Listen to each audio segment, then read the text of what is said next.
বিক্ষিপ্তকারী বায়ু এই শক্তিশালী একটা ছবি দিয়ে শুরু হচ্ছে সূরা আজ-জারিয়াত।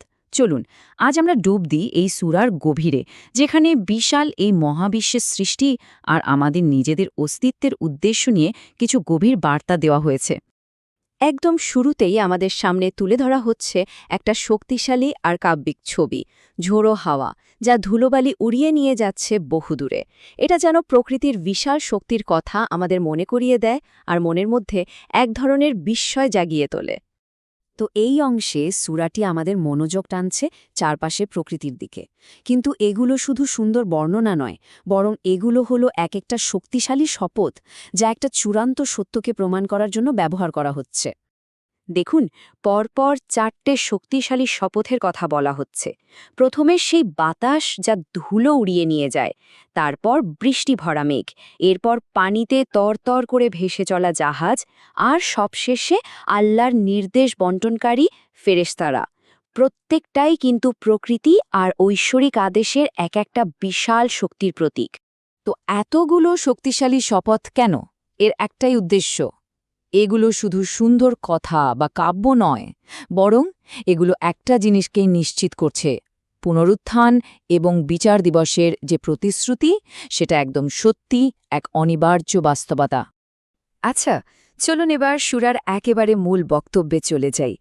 এখানে দেখানো হচ্ছে দুটো ভিন্ন দলের মানুষের কথা, তাদের বিশ্বাস আর তাদের শেষ পরিণতির মধ্যে আকাশ-পাতাল তফাত। দেখুন, ছবিটা কি পরিষ্কার, তাই না? একদিকে আছেন ধার্মিক মানুষেরা, যারা পৃথিবীতে থাকাকালীন রাতে খুব কম ঘুমিয়ে প্রার্থনা করতেন আর ভোরের আলো ফোটার আগেই ক্ষমা চাইতেন। তাদের পুরস্কার জান্নাতের বাগান আর ঝর্ণা। আর ঠিক তার উল্টো দিকে অস্বীকারীরা, যারা সব কিছু নিয়ে দ্বিধায় থাকত আর বিচার দিবস নিয়ে ঠাট্টা করত, তাদের জন্য অপেক্ষা করছে আগুন। ওদের এই মনোভাবটা দেখুন, কিরকম একটা বিদ্রূপের সুর। কবে হবে সে বিচারের দিন? এটা কিন্তু জানার জন্য প্রশ্ন না, এটা হলো অবিশ্বাস আর ঠাট্টা থেকে করা একটা প্রশ্ন। এই উপহাসমূলক মনোভাবটাই সূরার একটা প্রধান আলোচ্য বিষয়। আর এই বিদ্রূপের জবাবটা কিন্তু দেওয়া হয়েছে বেশ সরাসরি আর কঠিনভাবে। ওরা জানতে চেয়েছিল বিচার দিবস কবে। উত্তরটা হলো ঠিক সেদিন, যেদিন ওদেরকে আগুনে পরীক্ষা করা হবে। মানে যে জিনিসটা নিয়ে আজ ওরা হাসাহাসি করছে, সেটাই একদিন ওদের জন্য এক কঠিন বাস্তবতা হয়ে দাঁড়ায়। তো এর পরের ধাপে যুক্তি হিসেবে কি আসছে? আসছে ইতিহাসের পাতা থেকে নেওয়া কিছু শিক্ষা আর সতর্কবার্তা। এখানে দেখুন, পরপর বেশ কয়েকটা ঐতিহাসিক ঘটনার কথা বলা হয়েছে। ইব্রাহিমের কাছে ফেরেশতাদের আসা থেকে শুরু করে লূত, মুসা, আদ, সামুদ, প্রত্যেকটা জাতির কাহিনীতে একটা ব্যাপার কিন্তু কমন। তাদের কাছে বার্তা পাঠানো হয়েছিল, আর সেই বার্তা প্রত্যাখ্যান করার ফল হয়েছিল ভয়াবহ। এইসব বড় বড় ঐতিহাসিক ঘটনার মাঝে কিন্তু এমন কিছু মানবিক মুহূর্ত আছে। যেমন যখন ইব্রাহিমের স্ত্রী পুত্রসন্তানের খবর পেয়ে একদম অবাক হয়ে যান। ভাবুন একবার, একজন বৃদ্ধা বন্ধ্যা নারী, তার সন্তান হবে।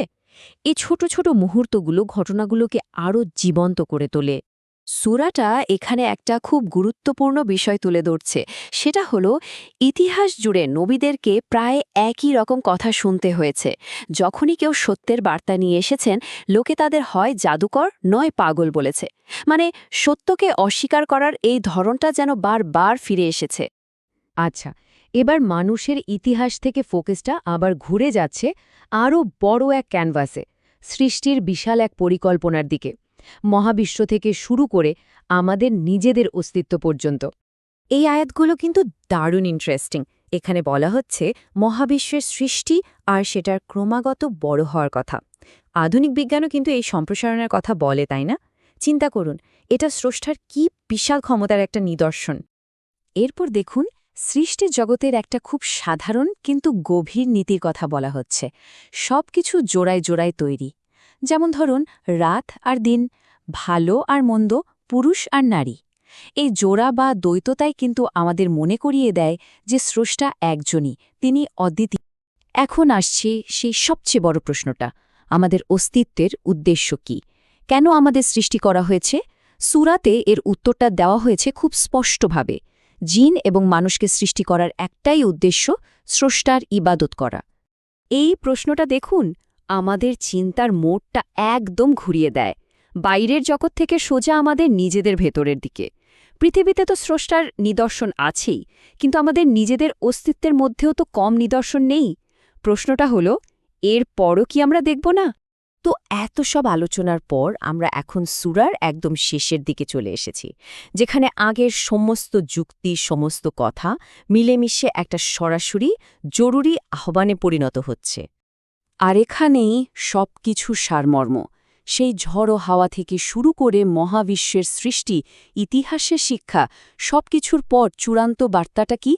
বার্তাটা হলো আল্লাহর দিকে ফিরে যাও। আমি তার পক্ষ থেকে একজন স্পষ্ট সতর্ককারী, একটা সরাসরি পরিষ্কার আহ্বান।